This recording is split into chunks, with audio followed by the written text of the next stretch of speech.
Okay, so today we're going to be practicing checking a website to see if it's a reliable source. So I got four examples and it's bouncing off of the topic of are Japanese schools better than those of the United States? So the first website that I'm going to show you is this one, and the first way we can check to see if it's a reliable source is first where it's coming from. If you notice the URL, it's under urbantabloid.com. So usually when it's a .com source, again, it's not necessarily coming from a university. It's not coming from the government. So anybody can have a .com source. The second thing is if you look at the top, there's no author. So we don't know who created this, whether it was somebody within the urban tabloid. We don't know the credibility of that person. So let's just go ahead and see what this website has for us. I noticed that right away they have a lot of spam on the side. They have a lot of other articles that aren't related to the topic that we're looking under. So this website is giving other sources the opportunity to advertise on their site. I do see that it includes pictures, but again, the pictures are coming from different sources. Like this one's from travelblog.org. Again, more spam right here. Different source for this one. This one is from NPR.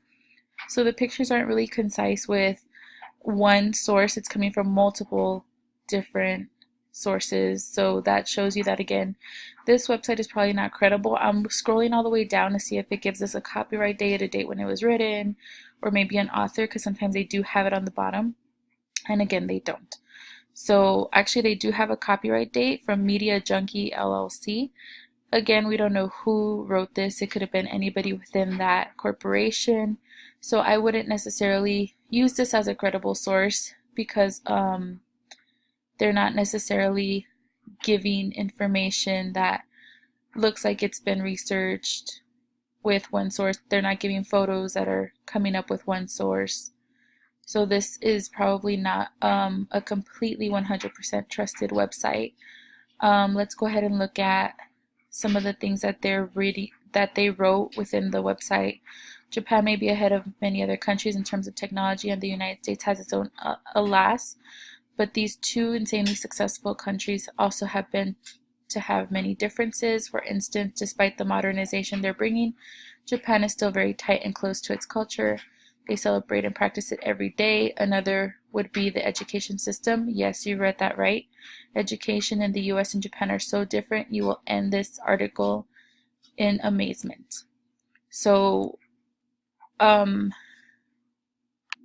what we are looking for is the way that the article is written.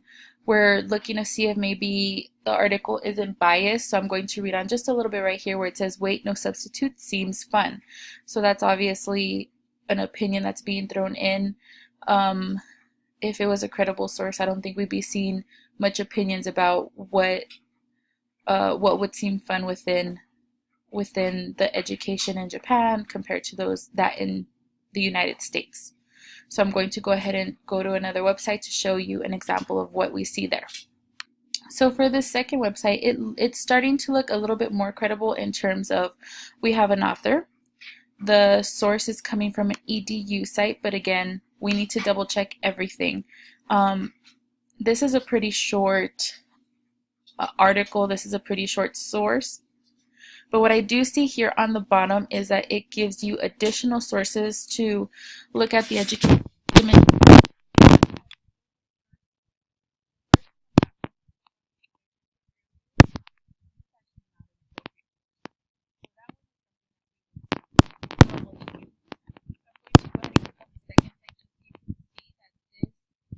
Although it does have an author, and we do have additional resources here on the bottom, it's not necessarily.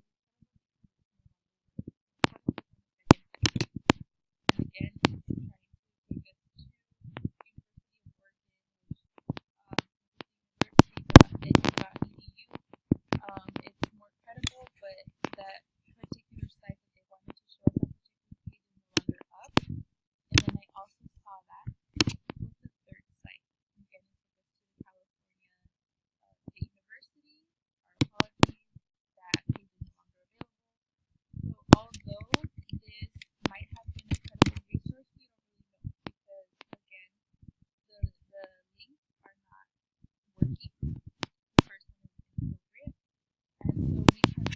check 100% the validity of this resource.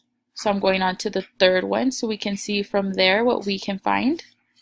Okay, so for this third example, we see a little bit more regarding the validity of this website. Again, we're looking at where it's coming from, whether it's a .edu, .org, .gov, or .com. It's a .org, so we know that this is from an organization.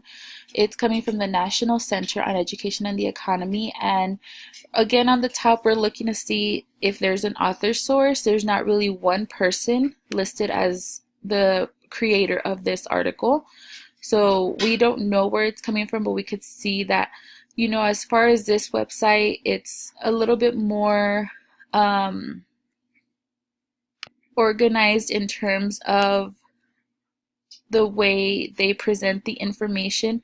I'm not seeing unnecessary links that don't exactly go hand in hand with the topic. You know, this one does include a graph over here, and it is talking about the structure of Japan's education system. So that does go into the topic we're discussing. It includes a useful links. So let's go ahead and check to see if they are opening up. And this one was a PDF, and it did open up. So you see the links that they provided are other resources that they are giving us, and they are working. So let's go ahead and go down a little bit more and see how it is organized. What we're looking for again is just the source it is coming from. You can't see down here, but I actually cut off the copyright date because of my filming, so sorry about that, but it is present. It gives you information on how you can contact the actual organization. So it's showing that, again, if they're giving information, they're willing to put their name on it. So it's a little bit more reliable in terms of that. Okay, so we're going on to the last website, and this one is called kidsweb.com. Kids Web Japan, and it's an organization website again. Here they have an about this site, and I can see from the site it is actually from the Ministry of Foreign Affairs of Japan, and this is more geared to students who are looking to go visit Japan. So let's go ahead and see. It includes a copyright notice, and the reason I'm coming down here for is, first of all, it's giving us our author. Second of all, it has a Web Japan link, so I'm going to click it, and from what I can see, this is actually the parent website to the one that I just showed you. So with this parent website, we're looking for the validity of it again. So this is including anything related to Japan in terms of those who want to come and visit. You can see down here, again, sorry, it's the way I was filming, there is a copyright listed on the bottom. It gives you an about the site and a privacy policy. So this is showing us, again, the validity of the website.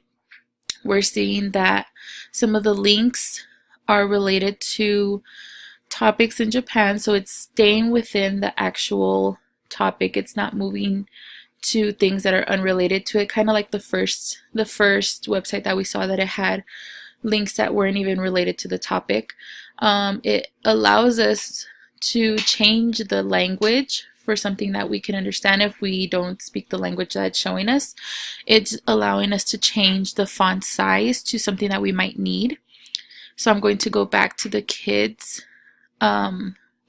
page, and that's where we saw here that, again, they're trying to promote the country. They're trying to promote it for students, and in the About Us website, it did show that it was geared towards school children aged 10 to 14 so that they can learn about Japan, and they include games over here. They include some things that if you want to learn about the country, some websites to try if you want to try to cook something that's, I guess, related to the Japanese culture. It's right here. It includes a fact page, an archives, and then the site map and a disclaimer. So this is a little bit more reliable because it's giving you not only the basic resources such as the author, and it's giving you like a parent website, it's giving you information about this source, and it's a little bit more credible than the couple that I showed you before. So remember, when you are looking for the validity of a website, you're going to be checking the source, who it's coming from, whether it's coming from a .com, .org, .edu, or .gov. You're checking to see if there's an author present, if there's a copyright present, to see if they're keeping up with the updates of the website. And for this website, again, I couldn't show you, but it is keeping up with the updates, so it's staying relevant to the times. So if you have any questions, please let me know, but we're going to go ahead and move on to continue with our lesson.